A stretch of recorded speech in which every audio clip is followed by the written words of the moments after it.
The mahogany walls of Meridian Cafe seemed to close in as Victoria Steinberg's sharp words cut through the morning air like a blade. Her perfectly manicured fingers wrapped around a crystal coffee cup worth more than most people's monthly rent, while across the room a father quietly helped his young daughter with her coloring book. She had no idea he understood every venomous syllable she'd just spoken in German. No idea that her careless cruelty was about to unravel in the most unexpected way. What happened next would shake the very foundation of everything she believed about power, respect, and the true measure of a person's worth. Sometimes the most profound lessons come from the most unlikely teachers, and sometimes the quiet ones are the most dangerous to underestimate. The morning sun filtered through the floor-to-ceiling windows of Meridian Cafe, casting long shadows across the polished marble floors. James Carter sat at a corner table, his weathered hands steady as he helped his 7-year-old daughter Sophie color within the lines of her princess coloring book. The cafe buzzed with the quiet conversations of Seattle's business elite, the soft clink of expensive china punctuating the air. James looked out of place here, his worn jeans and faded flannel shirt a stark contrast to the tailored suits and designer dresses surrounding him. But Sophie had insisted on this cafe after seeing the elaborate pastries in the window, and he couldn't deny her simple joy, even if it meant spending more on 2 hot chocolates than he usually spent on groceries for a day. Sophie's tongue peeked out in concentration as she carefully selected a purple crayon. "Daddy, do you think princesses really wear purple dresses?" she asked, her voice carrying the innocent wonder that made James's heart ache with love. He tucked a strand of her sandy brown hair behind her ear, marveling at how she could find magic in the simplest things, even after everything they'd been through. The past 2 years since Maria's death had been a constant balancing act of grief and responsibility, of trying to be both mother and father to a little girl who deserved the world. "I think princesses can wear whatever color makes them happy," James replied softly, his voice carrying just a hint of the exhaustion that seemed to cling to him these days. He glanced at his watch. They had 30 minutes before Sophie's violin lesson, just enough time for her to finish her masterpiece and enjoy her treat. The normalcy of this moment felt precious, a small island of peace in the ocean of challenges that defined their daily life. At a table near the window, Victoria Steinberg commanded attention without even trying. Her platinum blonde hair was pulled back in a severe chignon, not a single strand daring to escape its perfectly sculpted prison. Her Hermes suit, the color of fresh blood, fit her like it had been painted on, and her shoes alone cost more than James made in a month. She spoke rapidly into her phone in English, her voice crisp with authority, as she discussed quarterly projections and market acquisitions. Victoria Steinberg didn't just participate in the business world, she dominated it, and everyone in her sphere knew it. She ended her call with a sharp tap of her manicured nail against the screen and surveyed the cafe with the calculating gaze of someone accustomed to owning every room she entered. Her ice-blue eyes swept past James and Sophie dismissively, but something about their presence in her carefully curated world seemed to irritate her, like a smudge on an otherwise perfect painting. She reached for her coffee cup with movements so precise they seemed choreographed, every gesture designed to display her superiority over the common mortals sharing her airspace. Sophie's crayon slipped, creating a small purple line outside the princess's dress. "Oops," she whispered, her lower lip trembling slightly. James immediately moved to reassure her, his large hand covering her small one. "It's okay, sweetheart. Sometimes the best art happens when we color outside the lines," he said, his voice gentle and warm. Sophie's face brightened, and she giggled, the sound pure and musical in the sophisticated atmosphere of the cafe. Victoria's jaw tightened almost imperceptibly. The sound of the child's laughter grated against her nerves like fingernails on a chalkboard. She turned to her assistant, a nervous young woman named Charlotte, who seemed to shrink under Victoria's scrutiny. Without looking in James and Sophie's direction, Victoria began to speak in rapid, fluent German, her voice low but carrying clearly across the space between their tables. "Diese Leute gehören nicht hierher," she said, her tone dripping with disdain. "Look at them. The father in those pathetic clothes, letting his brat make noise in a place like this. They're probably spending their welfare money on overpriced coffee to feel important for 5 minutes. It's disgusting how some people have no sense of their place in society." Charlotte shifted uncomfortably, her eyes darting nervously between Victoria and the father-daughter pair. She understood enough German to catch the meaning, and the cruelty in Victoria's words made her stomach turn. But speaking up to Victoria Steinberg was like volunteering to step in front of a firing squad, and Charlotte valued her career more than her conscience. James's hand stilled on Sophie's coloring book. Every muscle in his body went rigid as Victoria's words hit him like physical blows. He understood every single word, every nuance of her contempt, every layer of her prejudice. His jaw clenched as he fought the urge to respond immediately, his mind racing through possibilities and consequences. Sophie, oblivious to the verbal assault, continued coloring her princess, humming softly under her breath. The innocence of her joy made Victoria's cruelty even more painful, even more unforgivable. Victoria continued her tirade, emboldened by what she perceived as the safe anonymity of a foreign language. "I bet he doesn't even have a real job. Probably some deadbeat living off government assistance, teaching his child that mediocrity is acceptable. This is exactly what's wrong with America. No standards, no class consciousness. These people reproduce and drag down the quality of public spaces for the rest of us." The words hung in the air like toxic smoke, and James felt something fundamental shift inside him. This wasn't just about him anymore. This was about his daughter, about every struggling parent who had ever been judged for their clothes or their circumstances. This was about the assumption that poverty meant worthlessness, that appearance determined value. This was about Maria's memory, and the promise he'd made to raise Sophie in a world where kindness mattered more than bank balances. James took a deep breath, his decision crystallizing with absolute clarity. He stood up slowly, his movement deliberate and controlled. Sophie looked up at him with curious eyes, sensing the change in his energy, but not understanding its source. "Stay here and keep coloring, baby girl," he said softly, pressing a gentle kiss to the top of her head. "Daddy needs to have a grown-up conversation for a minute." Victoria was still speaking in German, unaware that her world was about to be turned upside down. The worst part is how entitled they act, as if they belong in civilized society. Someone should tell them there are places more appropriate for their kind. McDonald's, perhaps, or some dreadful family restaurant where children can screech without disturbing their betters. James walked over to Victoria's table with measured steps, each footfall deliberate and purposeful. The cafe seemed to hold its breath as he approached, conversations dying away as patrons sensed the electricity in the air. He stopped directly in front of Victoria's table, his presence commanding despite his casual attire. When he spoke, his German was not just fluent, it was perfect, educated, with the precise pronunciation of someone who had learned the language not from textbooks but from native speakers.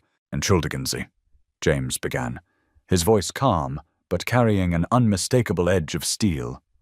Victoria's head snapped up, her eyes widening in shock as the impossible happened. This man, this nobody she had dismissed so completely, was speaking her language with the fluency of a diplomat. "I couldn't help but overhear your conversation. Perhaps you'd like to continue it in English, so everyone here can appreciate your charming opinions about welfare recipients and deadbeat fathers." The coffee cup slipped from Victoria's suddenly nerveless fingers, the expensive china shattering against the marble floor with a sound like thunder in the sudden silence.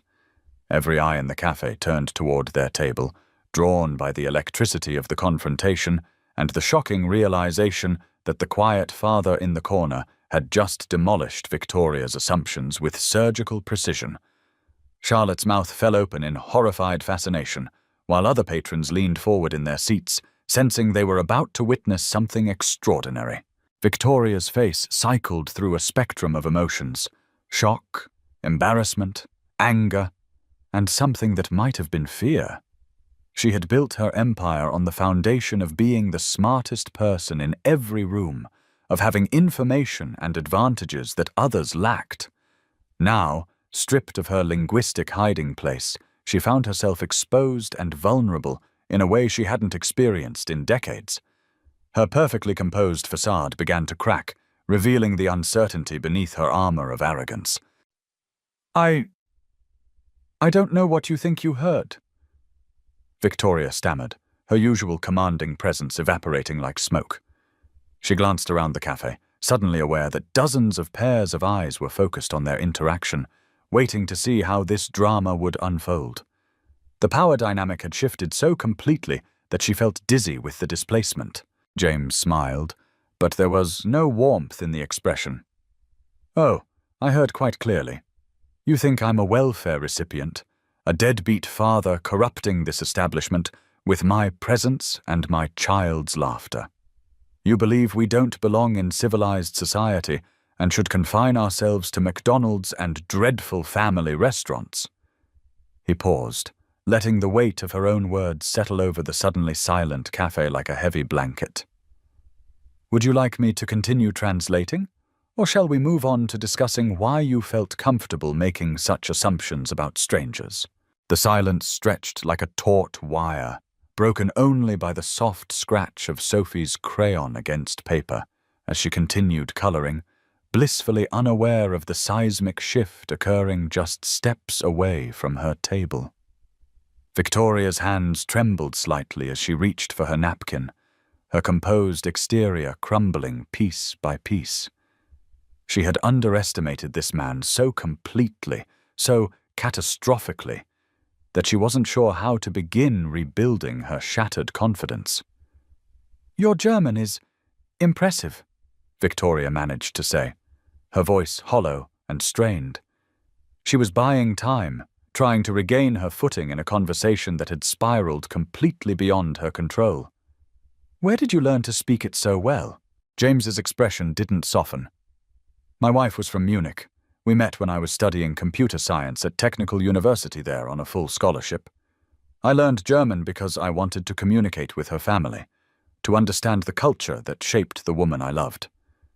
His voice caught almost imperceptibly on the word "was," but he pressed on. "She died 2 years ago, and now I'm raising our daughter alone while working as a senior software engineer at Microsoft. Not quite the deadbeat narrative you were constructing, is it?" The revelation hit Victoria like a physical blow, each word stripping away another layer of her assumptions and prejudices. She had created an entire fiction about this man's life, based on nothing more than his appearance and his presence in what she considered her territory. The reality, that he was educated, accomplished, and dealing with profound loss while maintaining his dignity, made her casual cruelty seem even more monstrous. I'm sorry for your loss," Victoria whispered, the words feeling inadequate and hollow in her mouth. She looked toward Sophie, still contentedly coloring her princess, and felt something twist painfully in her chest. "I didn't know." "Of course you didn't know," James replied, his voice steady but carrying an undertone of controlled anger. "You didn't bother to know. You saw worn clothes and a single father, and immediately constructed an entire story about who we are and what we deserve. You spoke about us like we were objects rather than human beings, as if our presence somehow contaminated your perfect morning." Charlotte shifted uncomfortably in her chair, wishing she could disappear into the expensive upholstery. Other patrons in the cafe continued to watch with rapt attention, many of them pulling out their phones to capture what was clearly becoming a viral moment. Victoria noticed the recording devices and felt panic begin to claw at her throat. Her reputation, her carefully constructed image, was being dismantled in real time and broadcast to the world. "Please," Victoria said, her voice breaking slightly. "I made a mistake. I was wrong to say those things. Can we Can we discuss this privately? James studied her face, noting the genuine distress that had replaced her earlier arrogance. Privacy is a luxury you didn't afford my daughter and me when you were discussing our worthiness to exist in public spaces. But I'm not interested in destroying you, Ms. Steinberg, she supplied automatically. Victoria Steinberg. Recognition flickered across James's features. Steinberg Tech Solutions? You're the CEO who's been pushing for more diversity in STEM education. The irony wasn't lost on him. Here was a woman who publicly advocated for inclusion while privately practicing the most exclusionary kind of prejudice. Victoria nodded miserably, realizing that her public persona made this situation even more damaging. She had built her brand on being a champion of the underdog, a successful woman who lifted others as she climbed. The contradiction between her public image and her private behavior was stark enough to end careers and destroy reputations. Let me ask you something, James continued, his voice taking on a conversational tone that somehow made his words more cutting. When you advocate for diversity and inclusion in your board meetings and press conferences, do you picture people like me and my daughter? Or do you imagine diversity as something that happens safely in boardrooms and carefully managed corporate environments, never spilling over into your personal spaces? The question hung in the air like a challenge, forcing Victoria to confront the disconnect between her public advocacy and her private prejudices. She realized that she had compartmentalized her beliefs, supporting diversity as an abstract concept while recoiling from actual diverse people when they appeared in her carefully curated world. James glanced back at Sophie, who had finished her princess and was now starting on a new page featuring a castle. The sight of his daughter, so innocent and unaware of the adult complexities swirling around her, seemed to drain some of the anger from his posture. I don't need your apology, he said quietly. But maybe you should think about whether the inclusion you preach extends to single fathers who shop at Target instead of Nordstrom, to children whose laughter might disrupt your morning routine. Victoria followed his gaze to Sophie and felt something fundamental shift in her understanding. This wasn't just about her embarrassment or her public image. This was about a little girl who deserved to color princesses in peace without being the subject of cruel commentary. It was about a father who was doing his best in impossible circumstances while dealing with grief that Victoria couldn't even imagine. She's beautiful, Victoria said softly, her voice carrying none of its earlier sharp edges. Your daughter. She looks happy. James's expression softened slightly. She is happy. Despite everything we've been through, despite the challenges we face every day, she still finds joy in coloring books and hot chocolate. She still believes the world is fundamentally good. He paused, looking directly at Victoria. I'd like to keep it that way for as long as possible. The implication was clear. Victoria's casual cruelty was the kind of thing that slowly eroded a child's faith in human goodness. Victoria felt the weight of responsibility settling on her shoulders, heavier than any business deal or corporate decision she'd ever faced. She had the power to contribute to that erosion or to fight against it, and her choice in this moment would define more than just this interaction. I have a daughter too, Victoria said suddenly, the words emerging before she could stop them. Had. She would be about Sophie's age now. The admission came out broken, raw, stripped of all the protective armor Victoria usually wore. I lost her when she was 3. Car accident. The revelation hung between them, changing the entire dynamic of their conversation. James's anger dissolved into something more complex, understanding mixed with sadness, recognition of shared loss, transcending their earlier conflict. He had assumed Victoria was simply a privileged woman who had never faced real hardship, but grief was a language they both spoke fluently. I'm sorry, James said, and meant it. I can't imagine losing Sophie. The fear of something happening to her keeps me awake at night. Victoria nodded, tears threatening to spill from her carefully made-up eyes. Her name was Emma. She had curly hair like Sophie's, and she loved to draw. Princesses mostly. She looked toward Sophie again, and this time her expression held wonder rather than irritation. I don't usually let myself remember those things. It's easier to stay angry than to feel the sadness. The confession changed everything. James saw Victoria clearly for the first time, not as a villain or a symbol of privilege, but as another parent navigating loss in the only way she knew how. Her cruelty hadn't come from malice, but from pain, from the terrible human tendency to build walls around wounded hearts. Anger can be a shield, James said gently. After Maria died, I was furious at everyone. Couples walking hand in hand, families having dinner together, anyone whose life looked easier than mine. It felt safer than admitting how scared I was, how lost I felt trying to raise Sophie alone. Victoria wiped her eyes carefully, trying not to smudge her makeup. How do you do it? How do you keep going? Keep being the father she needs?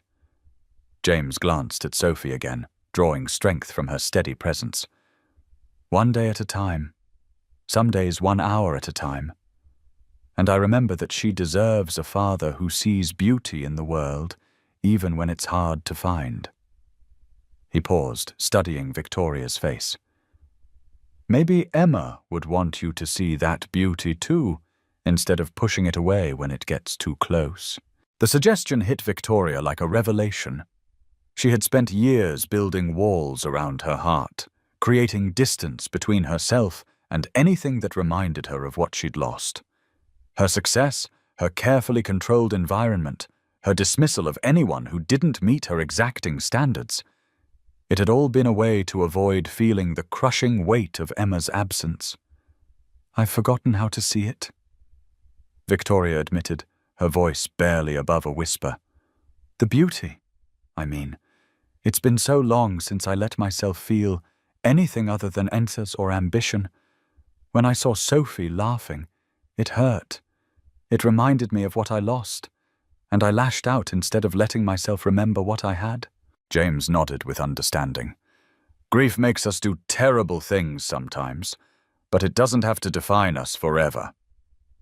He looked around the cafe, noting that most patrons had returned to their own conversations, though a few continued to watch their table with curiosity. The question is what you do with this moment. Do you go back to building walls, or do you try something different? Victoria considered his words, feeling the truth of them resonate in her chest. She had built an empire on being untouchable, unreachable, superior to the messy emotions that governed other people's lives. But sitting here, facing the consequences of that isolation, she realized it had cost her more than she'd ever calculated. I don't know how to try something different, she confessed. I've been who I am for so long, I'm not sure there's anything else left underneath. James smiled, the first genuinely warm expression he'd shown since approaching her table. There's always something else underneath. The trick is being brave enough to look for it. He stood up, preparing to return to Sophie. If you want to try something different, you could start by coming over and meeting my daughter properly. She's always happy to show off her artwork to new friends. The invitation was simple, human, and terrifying in its implications. Victoria could decline, retreat to her safe distance, and continue living the emotionally barricaded life she'd constructed. Or she could take the risk of connection, of allowing herself to feel the pain and joy that came with letting others matter. Victoria rose from her chair on unsteady legs, her expensive heels clicking against the marble floor as she followed James to his corner table. Sophie looked up with bright, curious eyes, holding up her completed coloring page with pride. This is my friend Sophie, James said, his voice gentle. Sophie, this is Ms. Victoria. She lost her little girl a while ago, and I thought you might like to show her your beautiful princess. Sophie's face immediately filled with compassion, the kind of pure empathy that only children possess. I'm sorry about your little girl, she said solemnly. Was she nice like you? Victoria's breath caught in her throat. "She was the nicest person I ever knew," she managed to say, her voice thick with emotion. "Just like you seem to be." Sophie beamed and scooted over in her chair, patting the empty space beside her. "You can sit here if you want. I have lots of crayons if you want to color too. Daddy says coloring helps when you're sad." Victoria looked at James, who nodded encouragingly. Slowly, carefully, she lowered herself into the small chair beside Sophie, her expensive suit a stark contrast to the child-sized furniture. Sophie immediately began explaining her artistic choices, pointing out details in her princess drawing with infectious enthusiasm. "See, I made her dress purple because purple is brave and pretty, and I think princesses should be brave. And I gave her a crown with lots of points because that means she's really important, but also kind to everyone in her kingdom." Victoria found herself leaning in, genuinely interested in Sophie's creative process. "That's a beautiful philosophy. What made you think of that?" Sophie considered the question seriously. "My daddy told me that real princesses are the ones who help other people and make them feel better when they're sad. He says I can be a princess too, even if I don't have a castle." The simple wisdom of the child's words hit Victoria like a physical force. Here was a 7-year-old girl who understood something about leadership and influence that Victoria had forgotten in all her years of corporate climbing. Real power came from lifting others up, not tearing them down.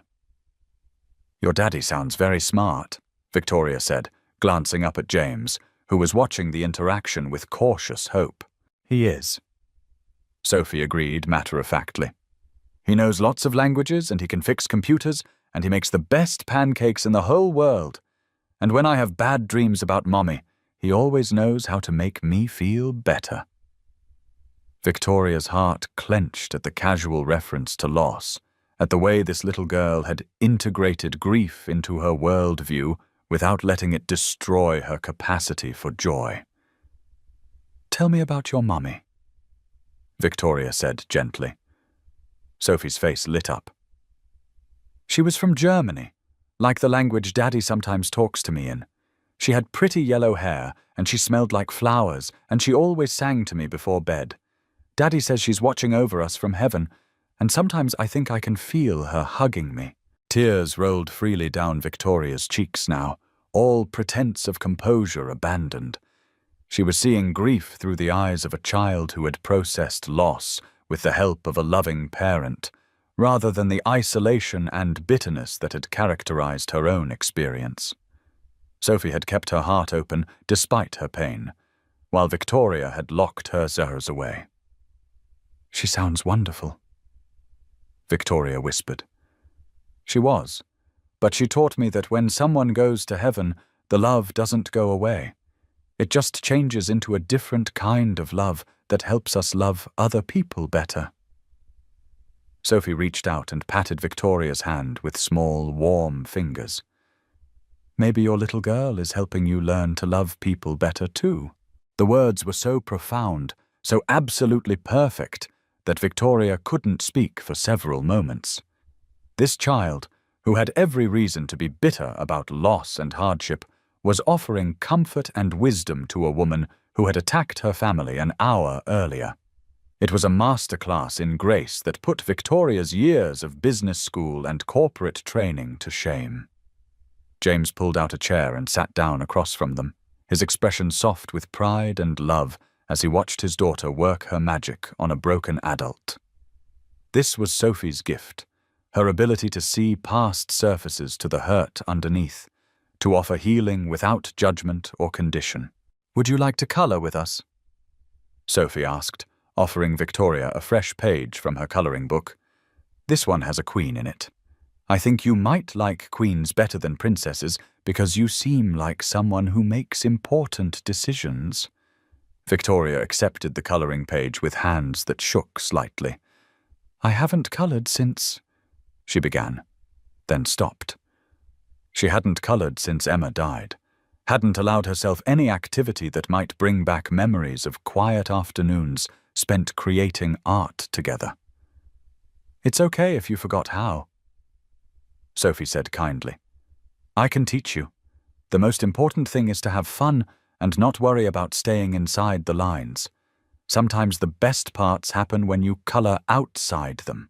As Victoria selected a crayon and began to carefully outline the Queen's gown, she felt something loosening in her chest, a tightness she'd carried for so long she'd forgotten it wasn't permanent. The simple act of creation, of sitting beside this generous child and participating in innocent joy, was healing something she hadn't even realized was broken. Sophie, she said quietly, thank you for being kind to me, even though I wasn't kind to you and your daddy earlier. Sophie looked up from her own coloring, her expression serious. Daddy says everyone has bad days sometimes, and the best thing we can do is help each other have better ones. Maybe you were just having a bad day. Victoria glanced at James, seeing approval and encouragement in his eyes. I think I've been having a bad day for about 4 years now, she admitted, but this is the first time in a long time that it's felt like it might get better. They colored in companionable silence for a while, the scratch of crayons against paper and the quiet conversations of other cafe patrons creating a peaceful background symphony. Victoria found herself studying Sophie's technique, marveling at the child's fearless approach to color and creativity. There was no hesitation, no self-doubt, just pure expression and joy. My daughter Emma loved to color too, Victoria found herself saying. She always wanted to use every color in the box, even if it didn't make sense. Purple grass, orange sky, rainbow hair. She said normal colors were boring. Sophie's face lit up with recognition and delight. She sounds like me. I love rainbow hair. Look! She pointed to her princess's hair, which was indeed colored in stripes of every hue available. Maybe Emma and I would have been friends if we lived in the same place. I think you would have been best friends, Victoria said, her voice catching. For the first time since Emma's death, talking about her daughter brought more joy than pain, more connection than isolation. She would have loved your brave purple princess dress idea. As they continued coloring, Victoria began to share more memories of Emma, her laugh, her stubborn streak, her fascination with butterflies, and her insistence on wearing her tutu to the grocery store. With each story, the weight in Victoria's chest grew lighter, replaced by something warm and healing she hadn't felt in years. James watched the transformation with wonder and gratitude. This was what Sophie did. She created space for people to be their best selves, to remember what mattered most. Seeing Victoria's icy facade melt away under his daughter's gentle influence felt like witnessing a miracle. You know, Victoria said, looking up from her coloring, I have a foundation that provides art supplies to schools in underserved communities. We've been looking for ways to make our programs more impactful. Maybe I could visit some of these schools myself, actually spend time with the children instead of just writing checks. Sophie clapped her hands together excitedly. That's a wonderful idea. Kids love it when grown-ups want to color with them. It makes them feel important. Victoria smiled, a real smile that reached her eyes for the first time in the conversation. You've taught me something important today, Sophie. Both of you have. She looked at James with genuine gratitude. I want to apologize again, properly this time, not because I got caught, but because I was wrong, about both of you, about what matters, about how I've been living my life. James nodded, accepting the apology with grace. We all make mistakes. The important thing is what we learn from them. I've learned that I've been hiding from life instead of living it, Victoria said quietly. I've been so afraid of feeling pain that I forgot how to feel joy.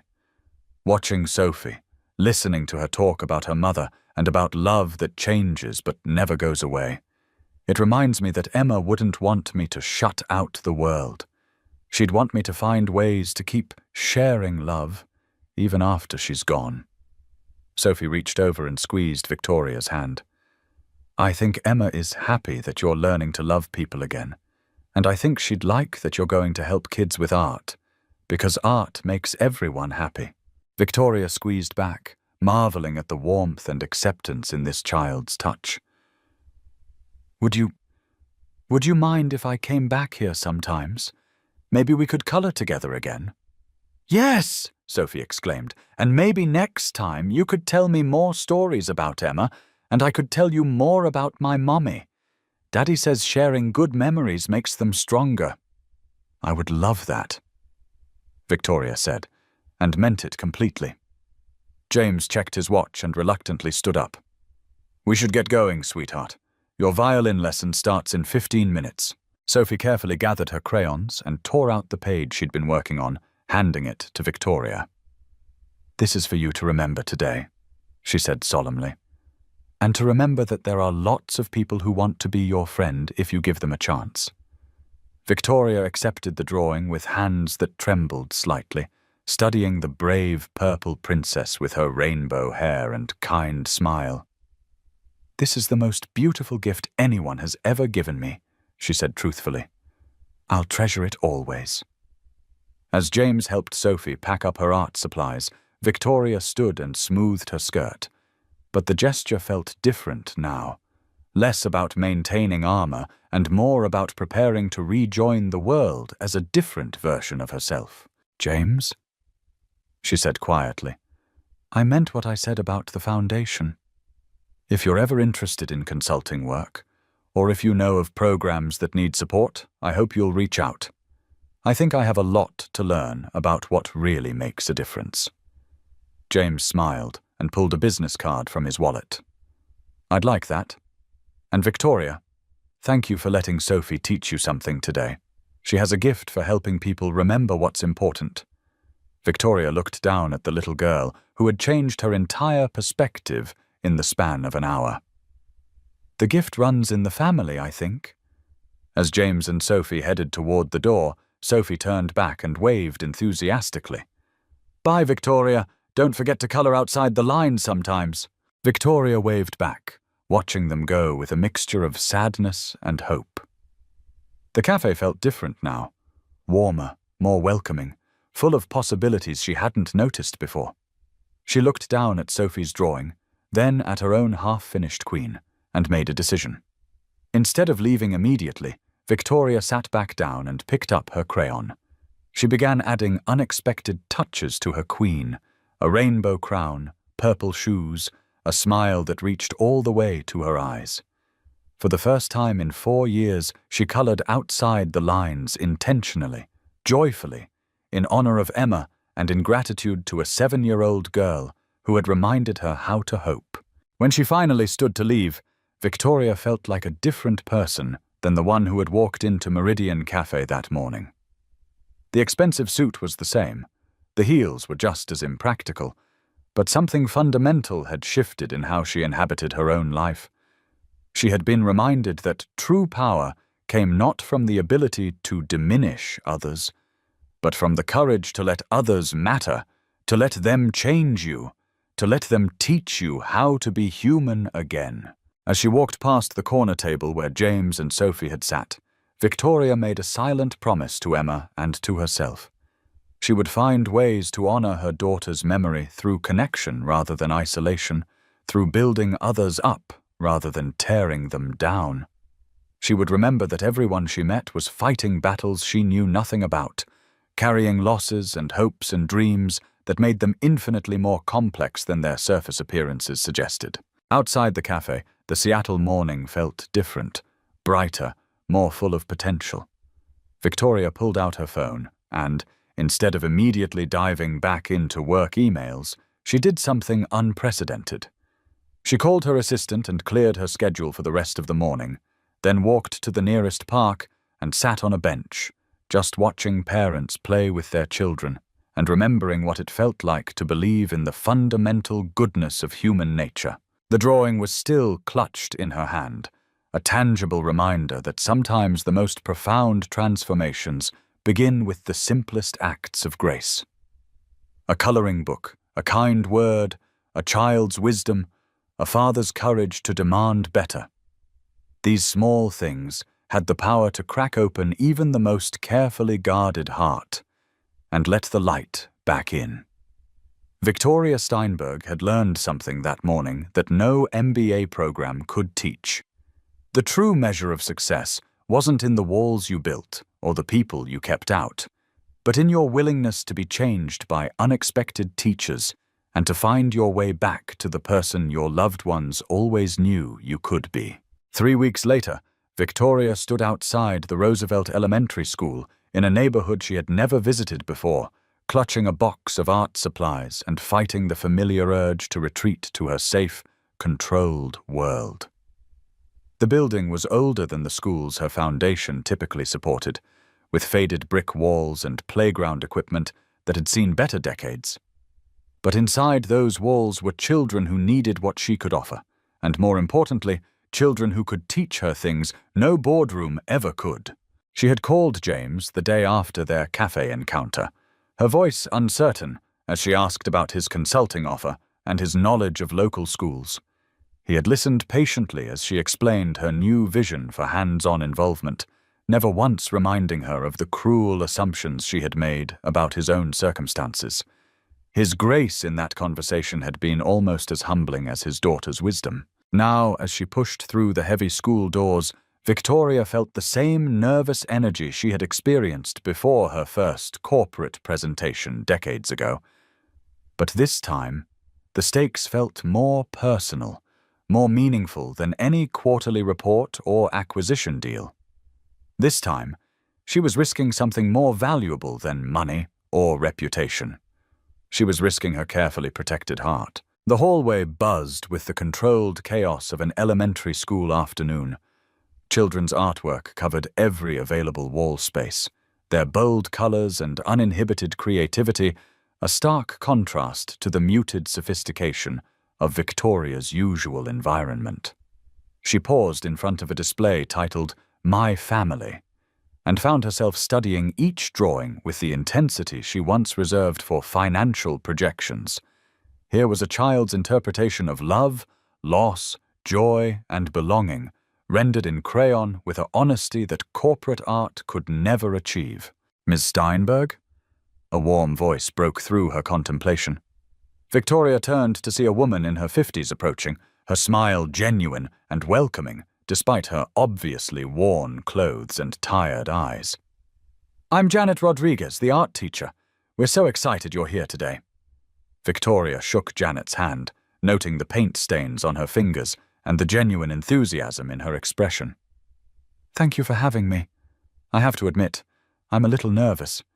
It's been a long time since I've worked directly with children." Janet's smile softened with understanding.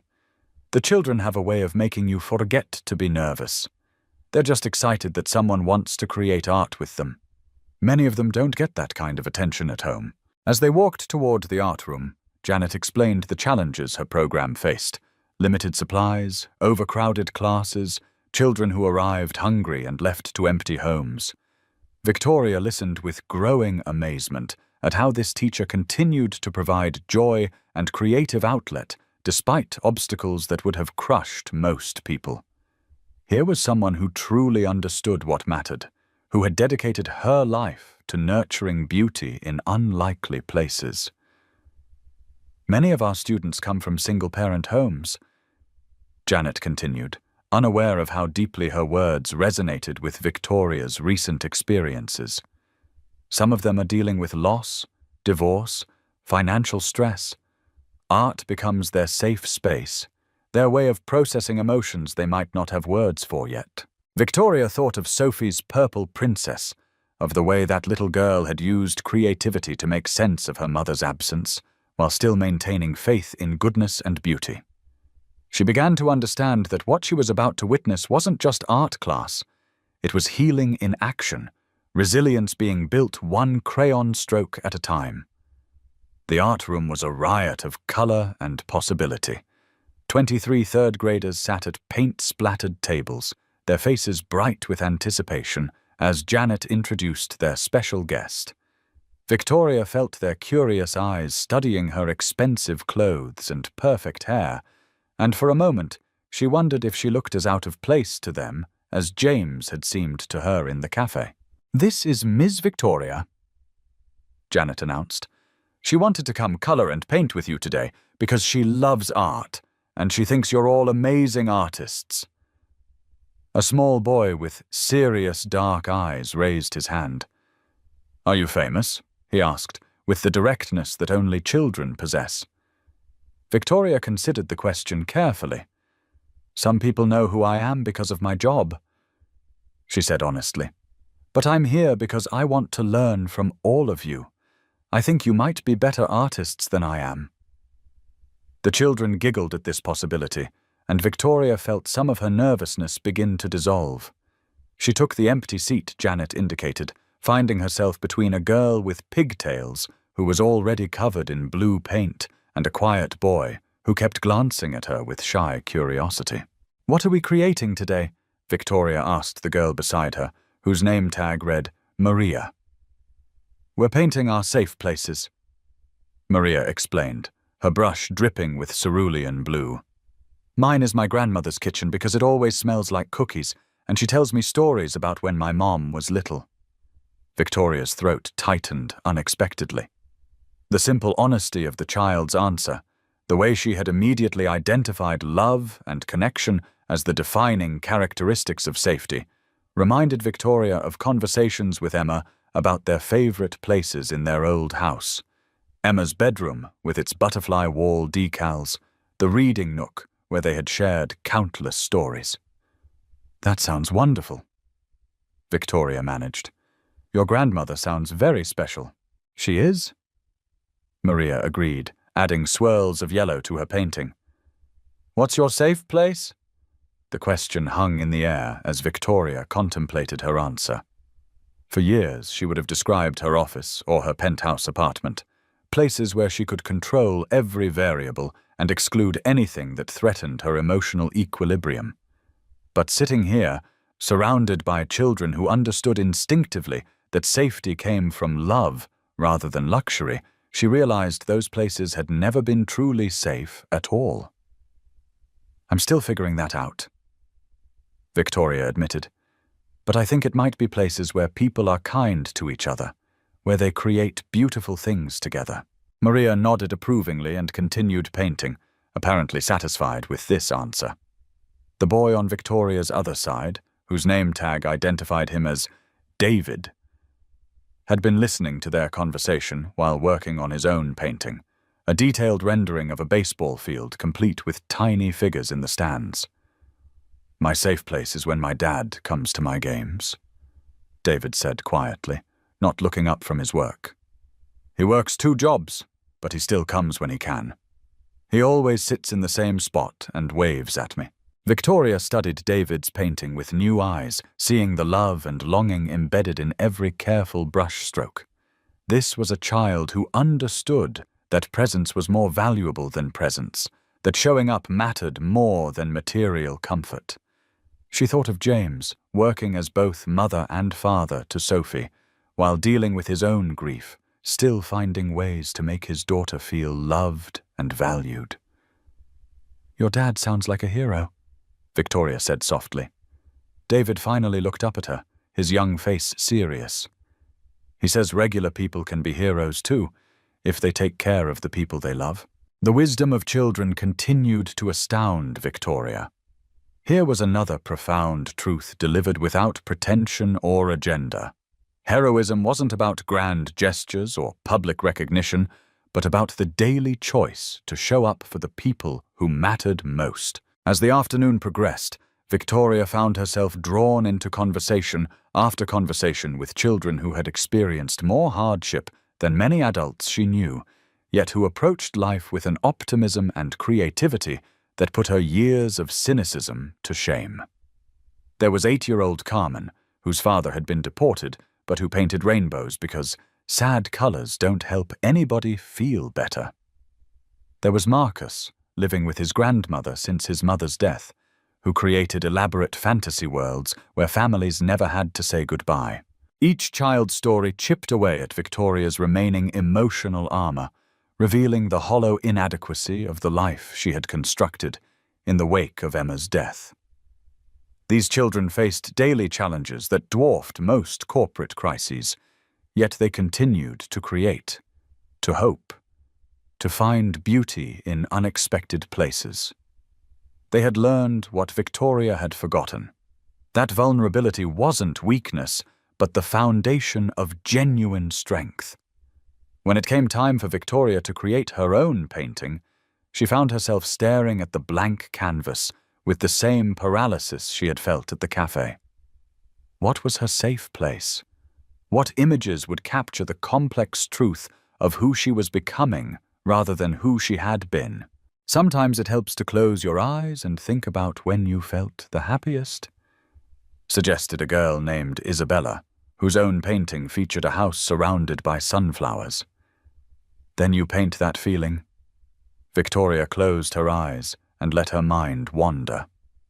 Past the corporate achievements, past the financial milestones, past the carefully constructed public persona.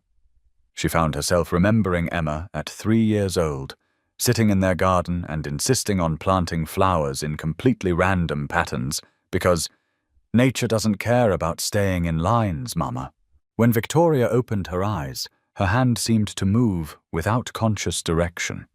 She painted a garden, not the perfectly manicured landscape of her current home, but a wild, joyful explosion of colors where every flower was different, where chaos and beauty coexisted in perfect harmony.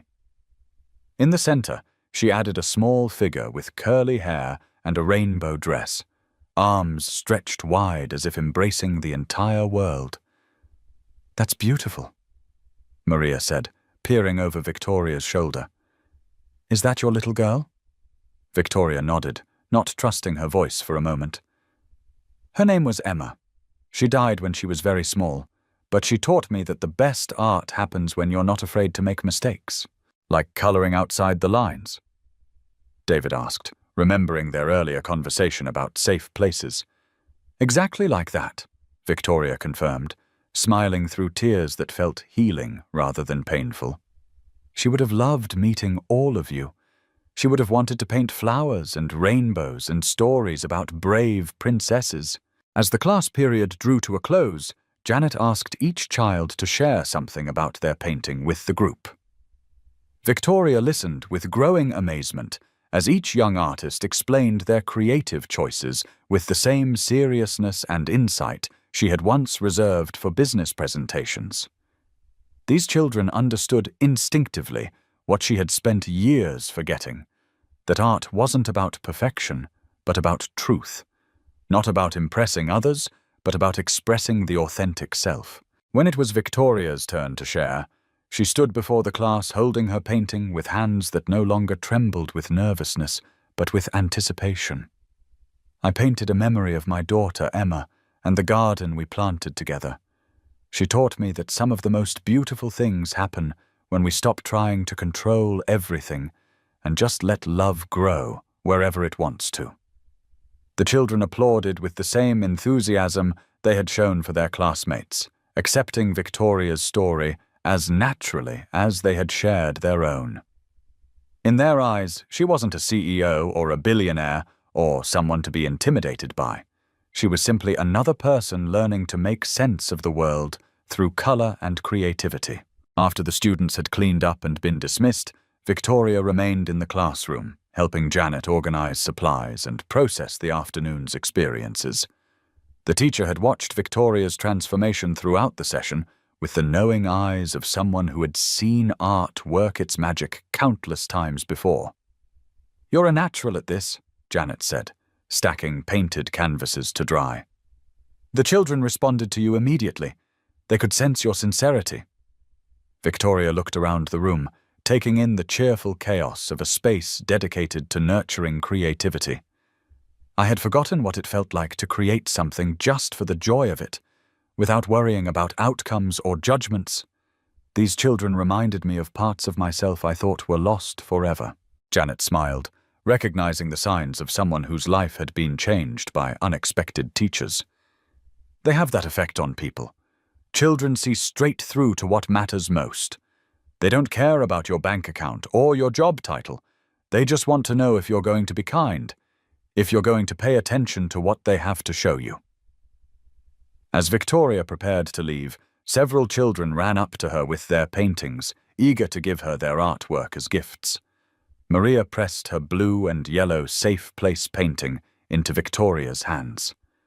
"This is for you to remember that grandmother's kitchens are always good safe places, even if you don't have a grandmother anymore." David offered his baseball field painting with characteristic shyness. "My dad says sharing good things makes them bigger. Maybe you can share this with someone who needs to remember about heroes." By the time Victoria reached her car, she was carrying an armload of original artwork and a heart fuller than it had been in years. Each painting represented not just a child's creative expression, but a lesson in resilience, hope, and the power of human connection. These children had given her glimpses into their worlds with the same generosity Sophie had shown in the cafe, trusting her with their stories and their dreams. Driving home through Seattle traffic, Victoria found herself seeing the city differently. Instead of focusing on the luxury apartments and high-end shopping districts she usually frequented, she noticed the schools and community centers, the parks where families gathered, the small businesses that served as gathering places for neighborhoods. She began to understand that the real life of the city happened not in boardrooms and exclusive restaurants, but in these everyday spaces where people took care of each other and found ways to create beauty amid ordinary struggles. That evening, Victoria did something she hadn't done since Emma's death. She called her sister Rebecca, whom she had gradually pushed away as grief made social connections feel too painful to maintain. Rebecca answered on the second ring, her voice carrying surprise and cautious hope. "Victoria, is everything okay?" "I'm okay," Victoria said, and realized she meant it more than she had in years. "Actually, I'm better than I've been in a long time. I wanted to tell you about something that happened today, about some children who taught me things I didn't know I needed to learn." They talked for over an hour, Victoria sharing stories from both the cafe encounter and the school visit, while Rebecca listened with growing amazement at the changes in her sister's voice and perspective. For the first time since Emma's funeral, Victoria allowed herself to be vulnerable with someone who loved her, to admit to the loneliness and fear that had driven her to build such high walls around her heart. "I've missed you," Rebecca said quietly. "I've missed the sister who used to believe that people were fundamentally good, who wanted to change the world instead of just profit from it. I've missed her too," Victoria admitted. "But I think maybe she's still in here somewhere, just buried under layers of protection that stopped protecting and started imprisoning. Today reminded me that some risks are worth taking, that some kinds of vulnerability make you stronger rather than weaker." They made plans to have dinner the following week, a simple commitment that felt momentous to Victoria. She was beginning to understand that healing happened not through grand gestures, but through small acts of courage, reaching out to an estranged sister, sitting with children in an art classroom, admitting to a stranger in a cafe that you had been wrong about everything that mattered. Over the following weeks, Victoria established a routine that would have been unthinkable to her former self. Every Tuesday afternoon, she visited Roosevelt Elementary to participate in art class. She learned the names and stories of all 23 students, celebrating their successes and offering comfort during their struggles. She funded new supplies and equipment, but insisted on being involved in their distribution, wanting to see firsthand how her resources translated into expanded opportunities for creative expression. The children embraced her presence with the uncomplicated acceptance that was their gift. They shared their lunches when she forgot to eat, included her in playground games despite her impractical shoes, and gradually taught her to see the world through eyes unclouded by cynicism or fear. Each Tuesday became a masterclass in what really mattered, delivered by teachers who measured success in laughter shared and kindness given rather than profits earned or competitors defeated. James and Sophie had become regular fixtures in Victoria's life as well. Their cafe encounters evolved into weekend visits to museums and parks, opportunities for Victoria to practice the art of friendship she had nearly forgotten how to cultivate. Sophie continued to amaze Victoria with her wisdom and resilience, while James offered the patient guidance of someone who understood the long journey from grief to gratitude. "You're different now," Sophie observed during one of their museum visits, studying Victoria with the penetrating gaze that made her such an effective teacher of adult hearts. "You smile more with your eyes, not just your mouth." Victoria knelt down to Sophie's level, meeting her gaze directly. "You and your daddy taught me how to do that. You showed me that real smiles come from letting people matter to you, even when that feels scary." Sophie nodded solemnly, as if this observation confirmed something she had suspected all along. "My mommy used to say that scared feelings are just love trying to keep you safe, but sometimes love is braver when you let it out instead of keeping it inside." Once again, Victoria found herself awed by the depth of understanding contained in this small person. Sophie had learned to articulate truths about love and courage that many adults spent entire lifetimes trying to grasp. Her mother's wisdom, filtered through James's puissant nurturing, had created a child who could heal wounded hearts with the same natural ease other children showed in playground games. The transformation wasn't instant or complete. Grief and defensive habits don't disappear overnight. But Victoria felt herself becoming someone she could respect again, someone Emma would have been proud to call mother.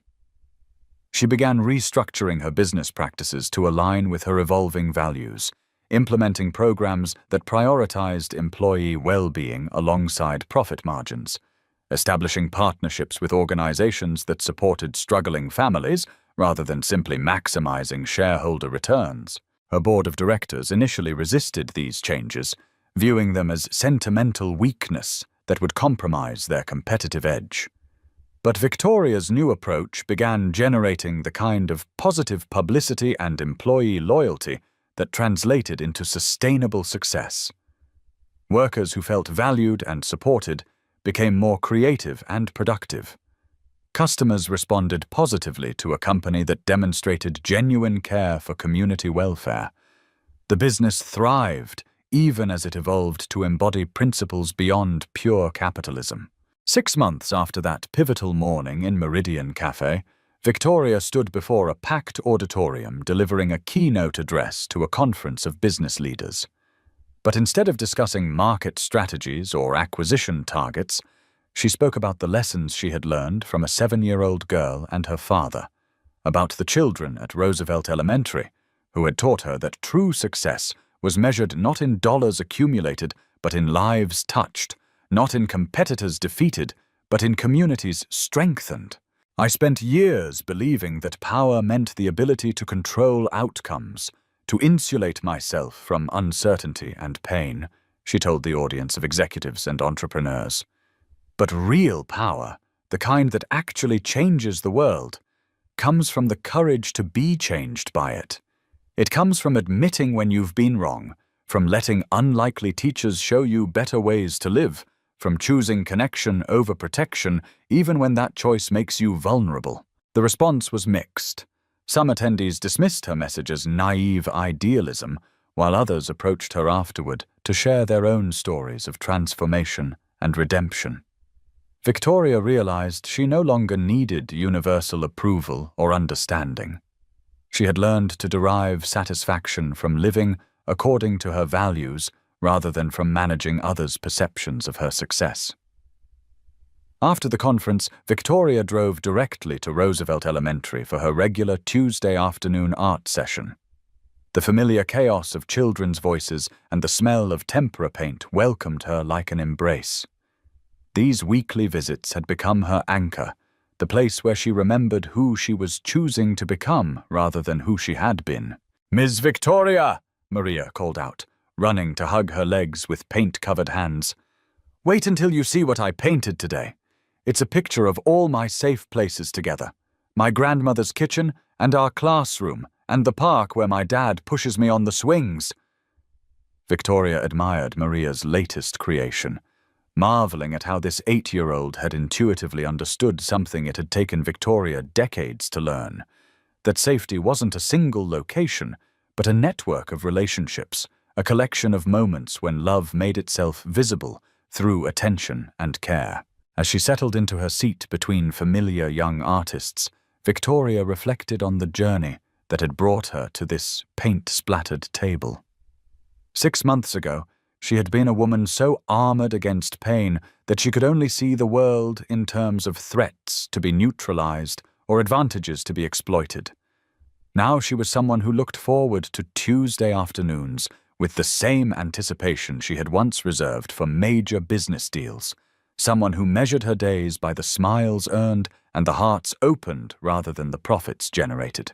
The transformation hadn't erased her grief over Emma's death. That loss would always be part of her story, but grief no longer defined the entire narrative. Instead, it had become one thread in a richer tapestry that included unexpected friendships, renewed family connections, and the daily joy of watching children discover their own creative power. Emma's memory lived not in the walls Victoria had built around her heart, but in the bridges she was now brave enough to build toward others. "What are you painting today, Miss Victoria?" asked David, whose own artistic skills had flourished under Victoria's encouragement and Janet's expert guidance.